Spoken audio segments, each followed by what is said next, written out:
Hello, I'm Dr. Tracy Paschke. Thank you for joining me. So today's talk is a holistic approach to heart health. And again, I'm Dr. Tracy Paschke. I'm a board certified cardiologist, certified in internal medicine and cardiology. And I have 25 years of experience as a cardiologist.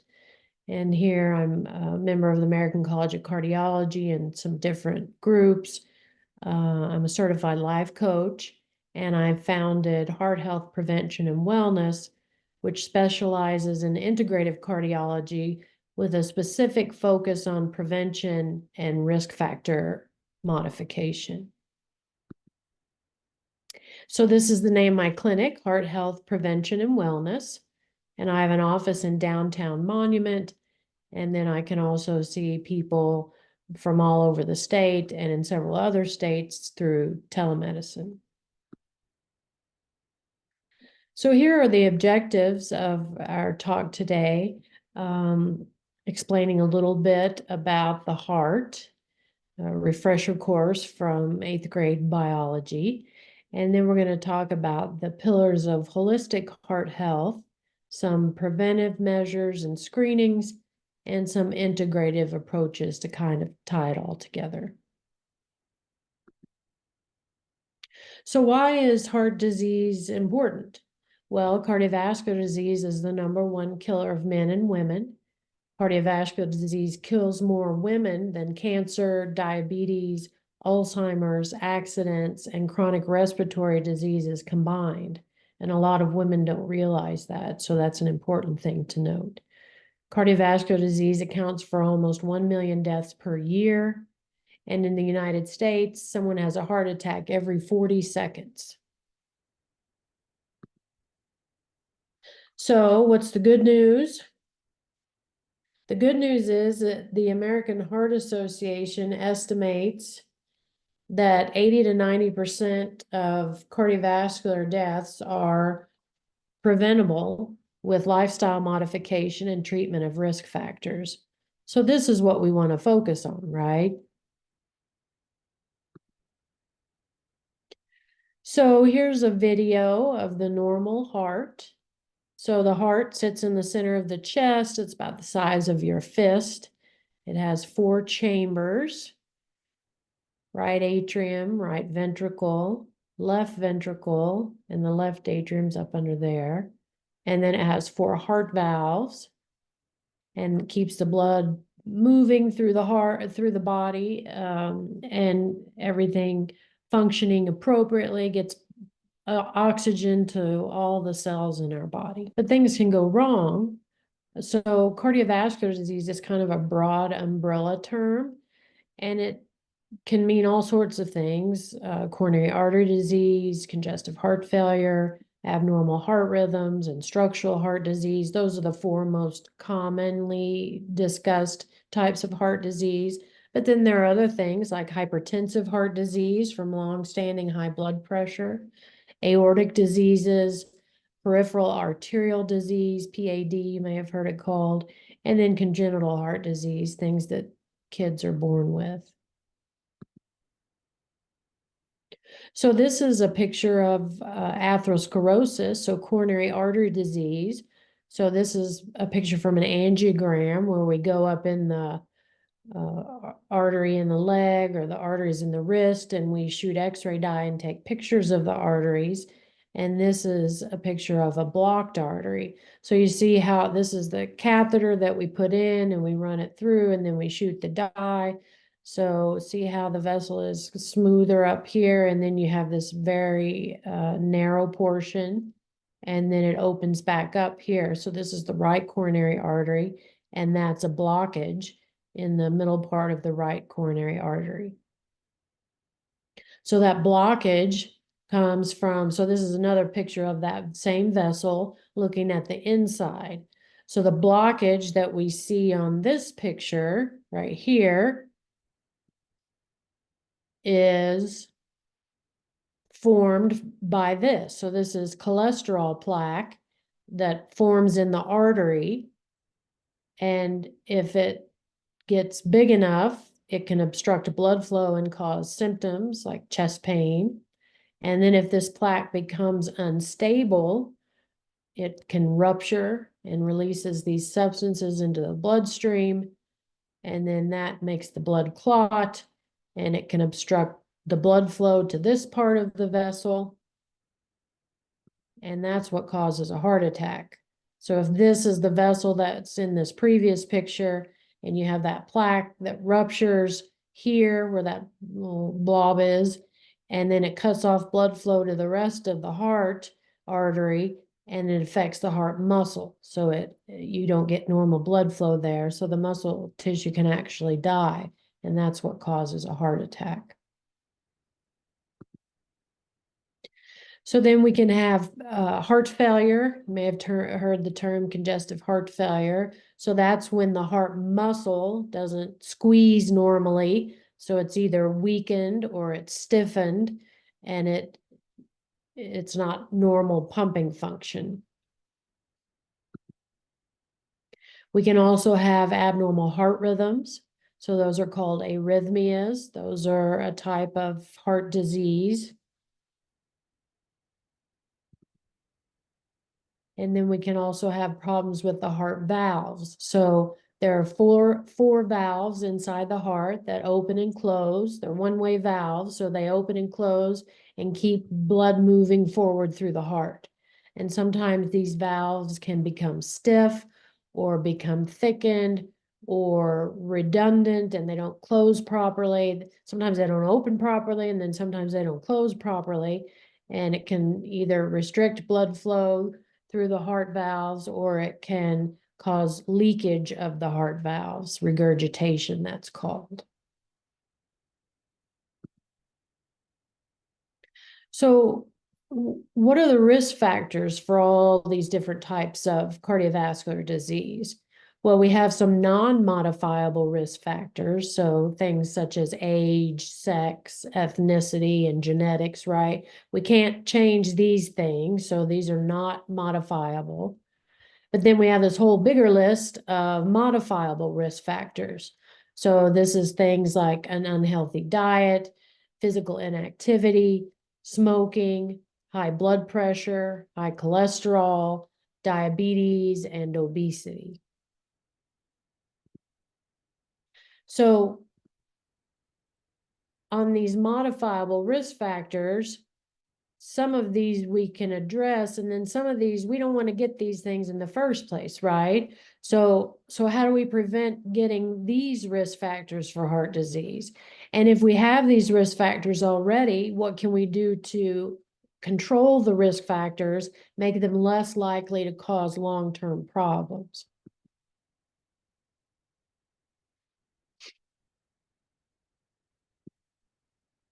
So you have that plaque inside arteries, and then you add inflammation in the body, and that leads to all those different types of heart disease.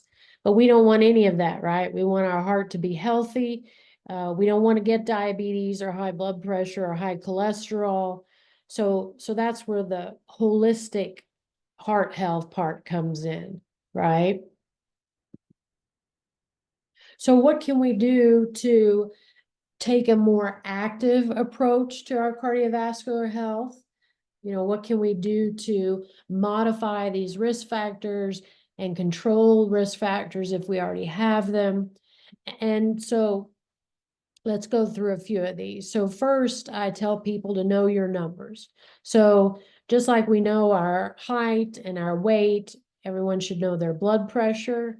You should know your cholesterol, and you should know your blood sugar, your hemoglobin A1C. So these are all numbers that your doctor can easily check for you. Often they're on routine yearly health panels. There are some different labs. So the standard lipid profile contains total cholesterol, triglycerides, HDL cholesterol, which is the good cholesterol, and LDL cholesterol, which is the bad cholesterol that makes that plaque that I showed you pictures of. So nowadays, we also check other things like LP little a, we know is a genetic lipoprotein that it's a lipoprotein that is genetically transmitted more than any of the others. And we know that it's more atherogenic, more thrombogenic. In other words, it's more likely to cause plaque and blood clots. And then things like inflammatory markers. We know that people who have that inflammation in the body, that's thought to be the mediator of why some people, because don't forget that most people who have heart attacks have normal cholesterol. So there's something else going on that's causing people to have heart attacks. Well, it's thought that piece is inflammation. So when people have high levels of inflammation, they're at greater risk to have heart attacks and strokes. And so we can measure markers of inflammation in blood tests. They're not routinely checked, and often your insurance won't pay for them. But things like CRP, ferritin's an inflammatory marker, different things that are sort of outside the normal lab values that are checked. So again, this is an important point, right? Know your numbers. So know, blood pressure, your blood pressure should be 120/80 or less, right? That's the goal. Your cholesterol should be as low as it can be. We know that lower is better on that. Again, people with lower cholesterol levels have less plaque. Hemoglobin A1C, that's a measure of blood sugar for the past 2 to 3 months. And we know that good control is important there because elevated blood sugar can affect the heart arteries and the kidney arteries, the brain arteries. So it has effects all over the body. So we want your blood sugar to be normal. You can get a continuous glucose monitor, a little device that you wear on the back of your arm, and it measures your blood glucose continually, day and night. And it can give you an indication of how different foods affect your blood sugar. We know that insulin resistance, so that's, when people aren't metabolizing blood sugar correctly, the pancreas is putting out insulin, the cells in the muscles and the liver aren't responding to insulin, so they're not taking up glucose like they're supposed to. Insulin resistance is a precursor to diabetes. We can actually measure insulin levels and look at that. So again, these are some different tests and kind of outside the normal yearly screening tests, but they are available for people to check. And then we should consider advanced imaging. So even today in 2024, there are no standard guidelines for cardiovascular screening tests that, but beyond the standard lipid panel, no guidelines that insurance will pay for and that are recommended by the quote experts. So, but there are things that we can check. So we don't have to, guess if you have plaque or assume you do or don't have plaque, right? Because there are tests that we can do to look exactly for that, look at plaque. So there are tests like carotid intimal thickness. I do that in my office, where we look at the thickness of the carotid arteries, and it also looks for plaque in the carotid arteries, because we know that that's a surrogate for plaque in the heart arteries. So for people who don't want to do any direct visualization of the coronary arteries, the carotid arteries are a good sort of stand-in for that. So we know if we see plaque in the neck or thickness of the carotid arteries in the neck, that's associated with plaque in the heart arteries. There are also things like you may have heard of a CT calcium score. So a CT calcium score is an easy test, costs about $100. Again, insurance doesn't pay for it, but it can measure the calcium in your coronary arteries. And so we know that people with an elevated, in general, people with an elevated calcium score are at increased risk for heart attacks.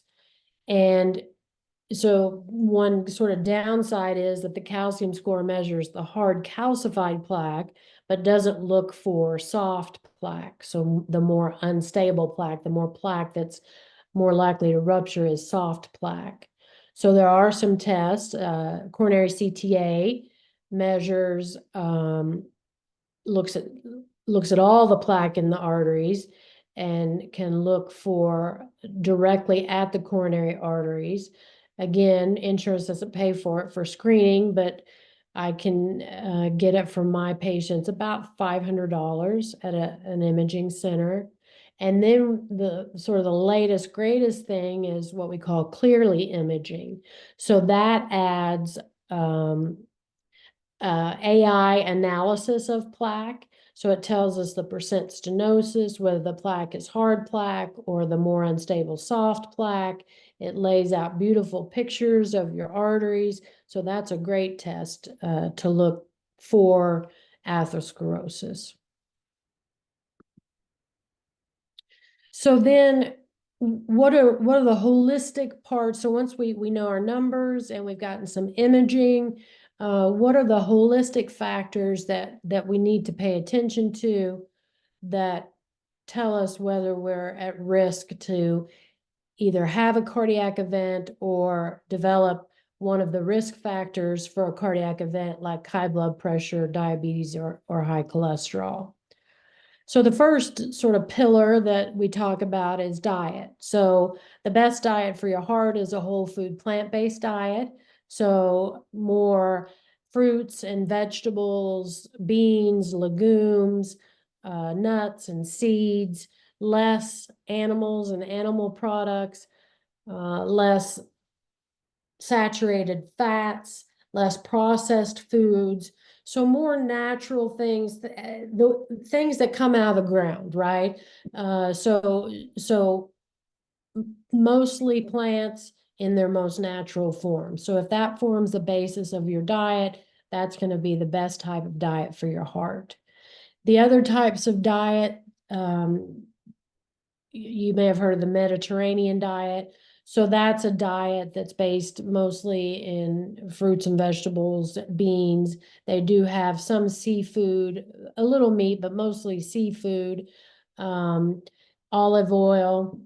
You have to be careful with oils, though. Oils are inflammatory, so you don't want to use a lot of oil. And if you are going to use oil, probably olive oil is the best kind. So diet is very important. You know, in the US, uh, obesity, obesity and overweight and obesity is like 70% of the population now. So we're all eating the standard American diet, the so-called SAD diet, which is full of calories and fat and chemicals and processed food and convenience food, and it's killing us, really. So you know, that's the first place I tell people to focus, because again, a lot of these foods are inflammatory. Foods like meat and oils and alcohol are inflammatory. So again, it's two parts, right? It's the plaque and then it's inflammation. So we want to lower inflammation, and a lot of that is through diet. So I recommend people add a tablespoon of ground flaxseed to their smoothies or their oatmeal. A tablespoon a day is a good anti-inflammatory, natural way to do that. Teaspoon of cinnamon, Ceylon cinnamon, not, you have to look, it's not just quote cinnamon, but it's the CEYLON. That's anti-inflammatory. Green tea is anti-inflammatory. So I would make those things the basis of your diet. Now, you know, it's hard for people, some people to go give up meat and go straight to whole food plant-based diet overnight. So I tell people to approach it slowly, right? Whatever works for you. So if you eat some form of meat every day, maybe start with like a meatless Monday. So on Mondays, that's your day to try some different ingredients, maybe try some plant-based recipes. Forks Over Knives is a great resource for that. You might try a plant-based subscription meal box. So they send you the stuff and you can try new recipes that way. I actually have some free boxes for Purple Carrot. That's a plant-based subscription box that I use. You can email me at info@hearthealth.care and I'll send you a free box of Purple Carrot. So I tell people just to start slowly and you might find that you feel better when you don't eat as much meat. Meat's also been linked to other things, right? So dementia, there's a link between dairy and prostate cancer. Colorectal cancers through the roof. A lot of people think that that's related to our standard American diet. So a lot of reasons beyond heart health to work on your diet and clean up your diet. So, low fat, so you want to stay away from fats because they're inflammatory. Stay away from white foods, right? So things like white bread, white pasta, white rice aren't as healthy. They've been processed a lot, and that's why they're white. So use whole wheat flour and whole wheat bread, and you can buy good whole wheat pastas now, even lentil-based pasta and chickpea-based pasta. So all those, there are a lot of plant-based cheeses, plant-based butter, there's plant-based yogurt. So it's, these days it's easy to find substitutes that are plant-based. So I would recommend that you at least try some different things. You might find you feel better. I can tell you, if you follow a whole food plant-based diet, your cholesterol is going to fall, your blood sugar is going to be better. You're probably going to lose some weight, not even trying really, and your blood sugar will be better. The other thing, eating all these fruits and vegetables is going to increase the fiber in your diet, because that's one thing the standard American diet lacks in, is fiber. And we know that more fiber is better. Fiber it sucks up calories in your colon and it sucks up the bad stuff in your colon and it goes out with your poop. So it's sort of nature's way to clean out your colon. And a lot of people worry that they're not going to get enough protein with a vegan type diet or a whole food plant-based diet. Vegans get plenty of protein. So, I tell people, don't forget that animals get their protein from grass and hay and grain, right? So the animal is just sort of the middleman. And so we eat the animal to get protein, or you can just eat the grass, right? So you can eat fruits and vegetables. Beans are a great source of protein, legumes, nuts and seeds. So vegans get all the protein they need. So then the next pillar of holistic health is exercise, right? So we know that people who move more are healthier. Exercise is one of the best ways to control blood sugar. It's one of the best ways to keep your brain healthy. We know that exercise is good for balance and stability, which is important as we get older. The American Heart Association recommends 150 minutes of moderate intensity aerobic exercise a week. So that's, a nice brisk walk, 30 minutes every day, 5 days a week even will get you there. So try to incorporate, it's different for different people, right? Some people like to go to the gym. Some people prefer to walk outside. Some people prefer to walk on a treadmill. But don't forget there are other ways to move more too. So things like gardening is good exercise, vacuuming, cleaning the house, working in the yard, shoveling snow. So all those things are more natural ways to move, but those count too, right? We just want to be more active in general. Again, in our modern lifestyle, we sit a lot, right? We sit a lot at work, and then we come home and watch TV and we sit there.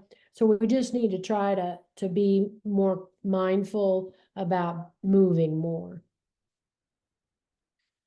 And then don't forget too, we also need some resistance exercises for our muscles and bones. So make sure you're doing some of that as well. So restorative sleep. So this is a big one, right? So sleep is when we consolidate memories. It's when our brain sort of washes away the day's toxins. So it's very important. We know that people who have uh, don't get good sleep increases their risk for dementia. So we want to get good restorative sleep. 7 to 9 hours is the recommended amount of sleep every night. Most Americans don't get 7 to 9 hours, so we're sort of chronically sleep deprived. Again, poor sleep increases inflammation in the body.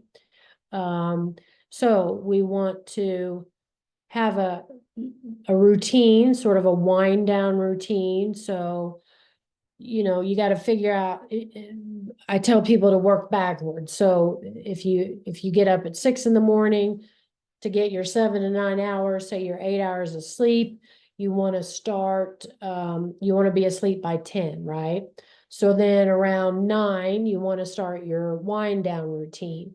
So you turn off all your screens, right? Because the blue light from the screens disrupts our sleep patterns. So you want to turn off your screens, no alcohol, that disrupts our sleep. Um, Maybe take a warm shower or journal or read a book, a physical book. Um, so something, you wash your face, brush your teeth, something that you do that tells your brain that it's time to get ready for bed. So kind of like we do with babies, right? Kids. We sleep train our kids for the same reason. You don't just play with your kid and they're all hyped up and then you put the baby in the crib and expect them to go to sleep. No, you have a routine, right? You give the baby a bath and you read him a story and then you rock the baby and then you put them in the crib, right? So it's this wind down routine. So it's the same thing with us and our brain. We need a wind down routine that tells our brain that, all right, it's time to get ready to go to sleep. Um, so then you want your room to be cool and very dark and no distractions, maybe a white noise machine or a brown noise machine if that helps you sleep, maybe a humidifier for the air, nice comfy blankets and a good mattress, right? So you want to have a good sleeping environment. No TV in the bedroom. Again, it's just your bedroom should be just for sleep. And then, no smoking before bed, no heavy meals as for dinner, nothing, no eating late. That messes up your sleep patterns. And then the other big thing is screening for sleep apnea, right? So we know that sleep apnea is connected to a lot of heart problems. So sleep apnea increases risk for abnormal heart rhythms like atrial fibrillation. It increases, um, it makes our blood pressure high and more difficult to control. It can lead to congestive heart failure and even things like stroke and sudden death.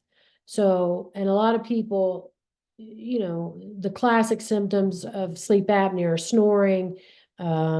You wake up not feeling well rested in the morning. Maybe you have headaches in the morning.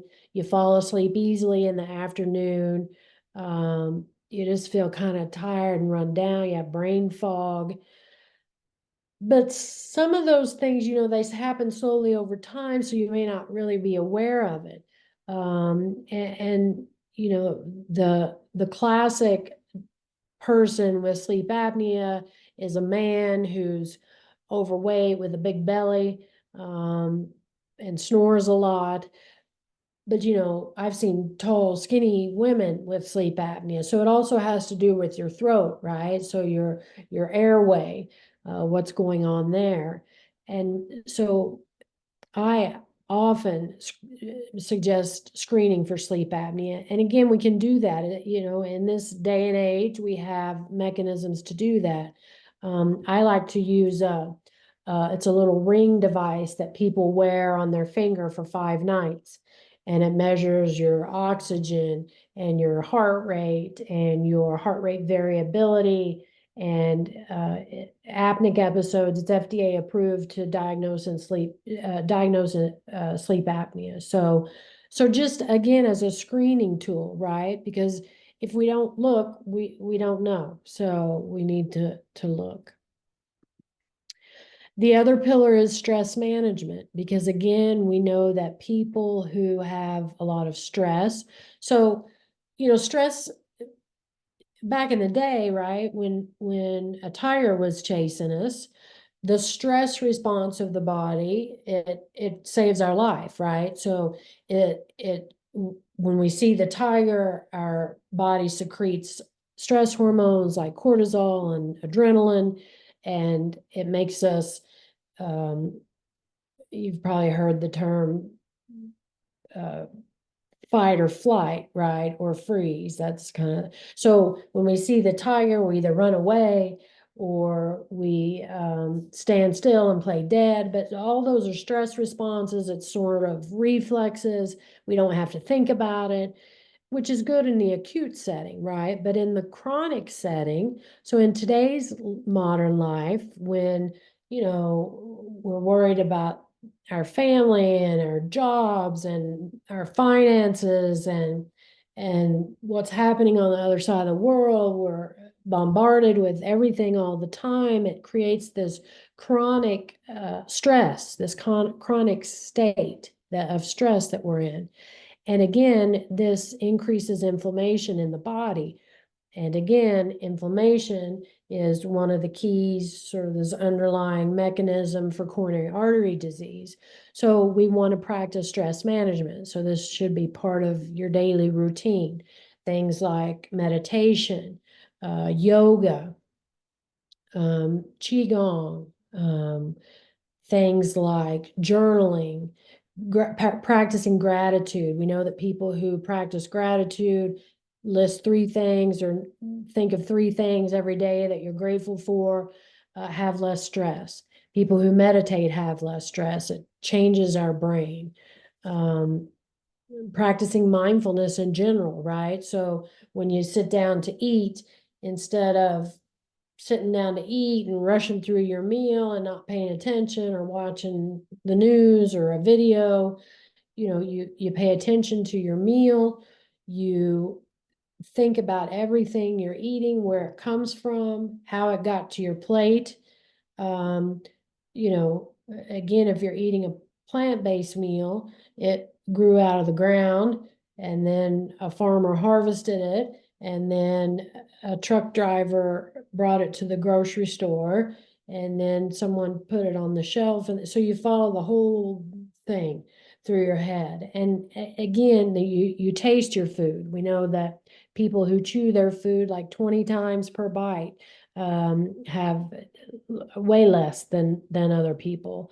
So it gives your body time to appreciate the food, or your mind time to appreciate the food you're eating and how it got to you.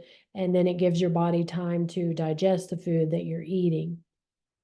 So all those things are important. Reading for pleasure, sitting in the hot tub, going for massages. So we need to work these things into our day. Because again, in our chronic, in our stressful state of daily life in the United States, we don't have time for these things, and we don't think about them because we're so busy doing the other things.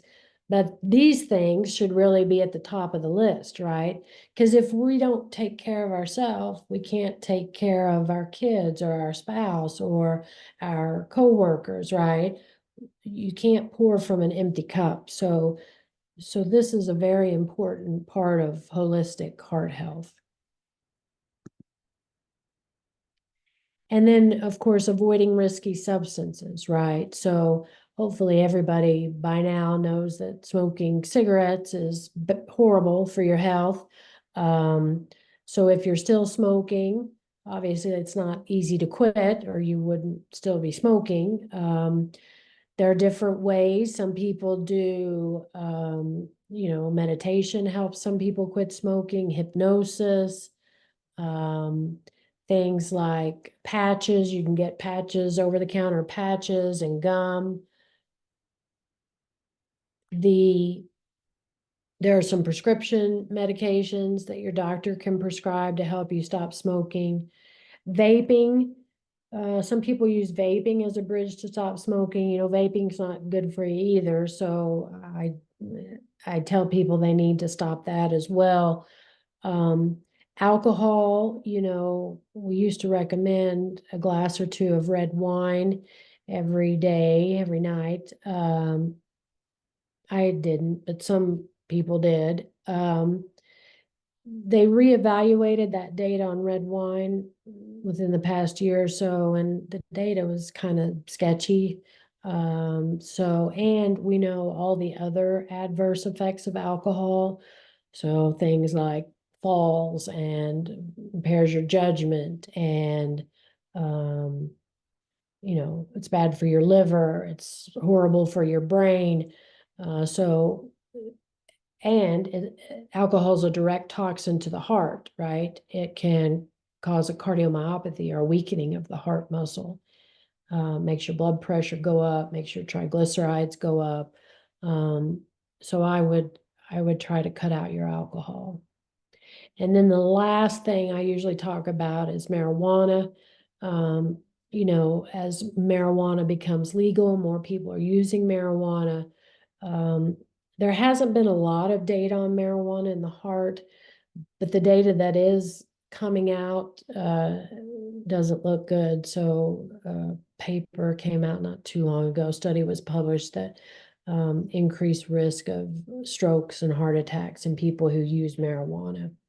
So I tell people to avoid marijuana if at all possible. I mean, some people have different things, chronic pain or cancer pain that they're using marijuana for, but or anxiety. But in general, if you don't need it, I tell people to avoid it until we get more data.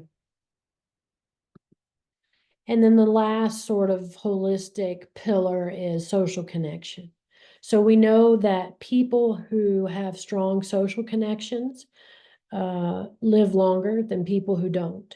After a heart attack, people who have a strong social network have less depression. We know that depression after a heart attack is people do worse. They're more likely to die if they don't have a strong social network, and that helps them avoid depression.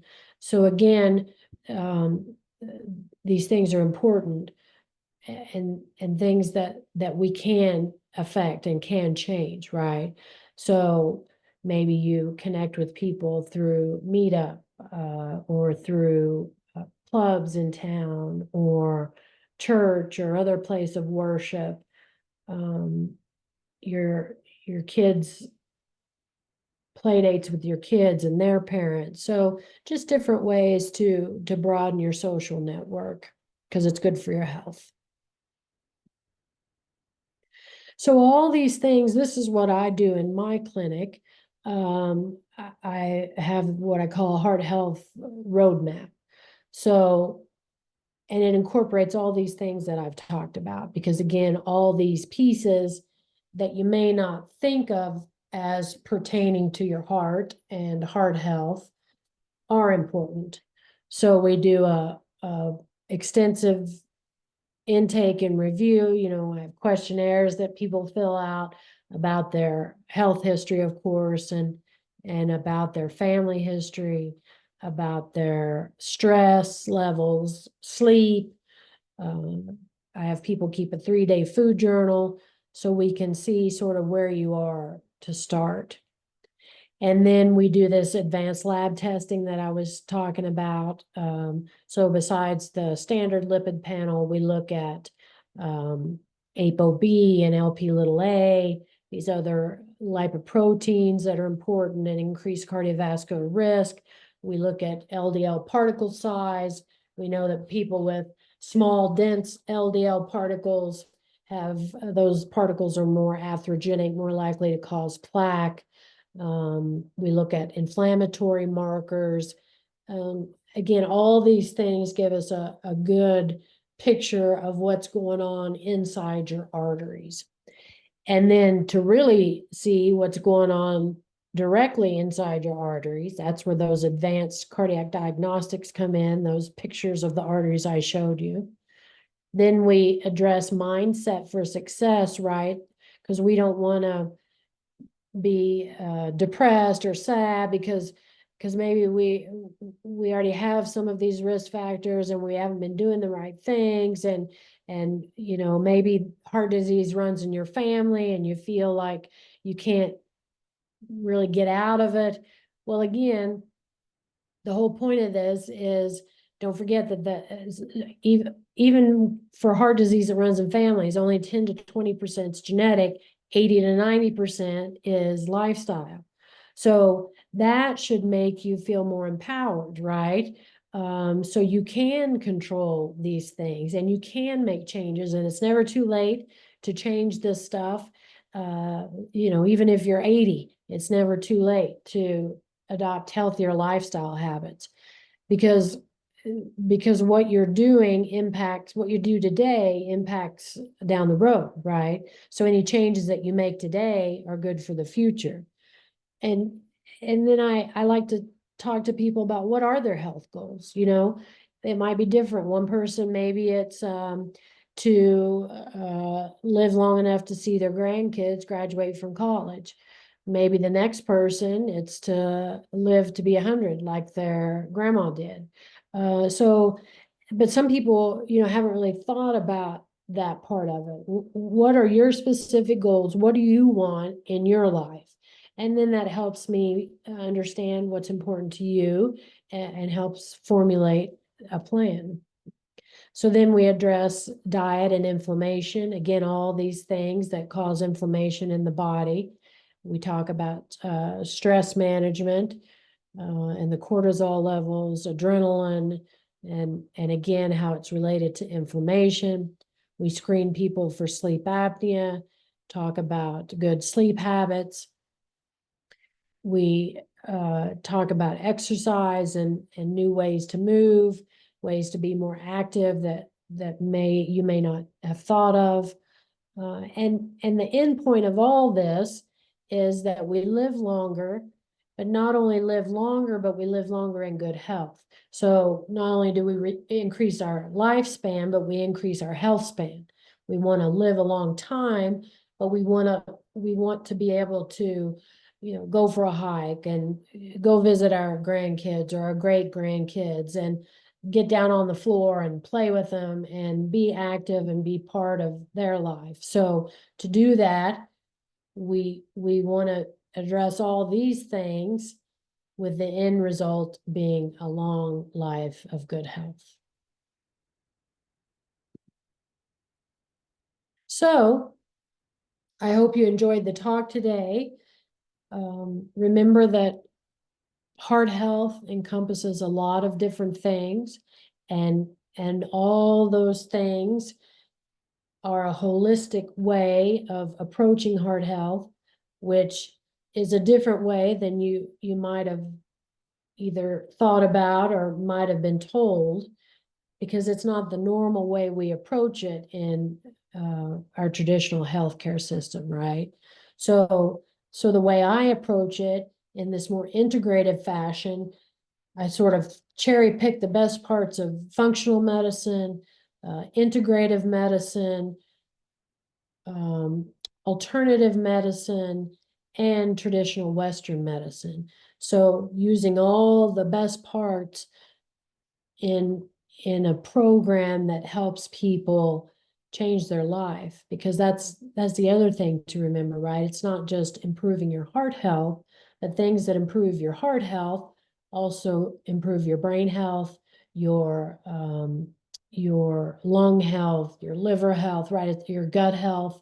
It's all related and it's all interconnected. So the healthy plant-based diet that you eat for your heart health is great for your brain and your gut, right? So it's not like you have to do one thing to prevent cancer and another to prevent heart disease and another to prevent Alzheimer's. These healthy pillars that I've talked about and that I help people formulate and walk through, it's good for all that stuff. So you can scan this QR code and that takes you right to my scheduling platform if you want. I offer a free health consultation for people. So just kind of talk about what's going on with you. Maybe, maybe you have a family history of heart disease and you're concerned that you're headed down that path and you want to work with me to figure out how to avoid that. Maybe you've had some elevated blood pressure readings at your primary care doctor's office, and your primary care doctor's rushed and they don't have time to talk to you about ways to control your blood pressure besides medications. Some people obviously need medications, but sometimes weight loss, cutting out your alcohol, treating your sleep apnea, and you know, changing your diet, cutting out the salt in your diet can lower your blood pressure too. And maybe you wouldn't need medications if you did some of those things. So anyway, we talk about during this free health consultation, we talk about what's going on with you and what you're looking for. And then I sort of explain my program and see how I can help you. So I hope you enjoyed the talk. You can email me with any questions, info@hearthealth.care. Thanks.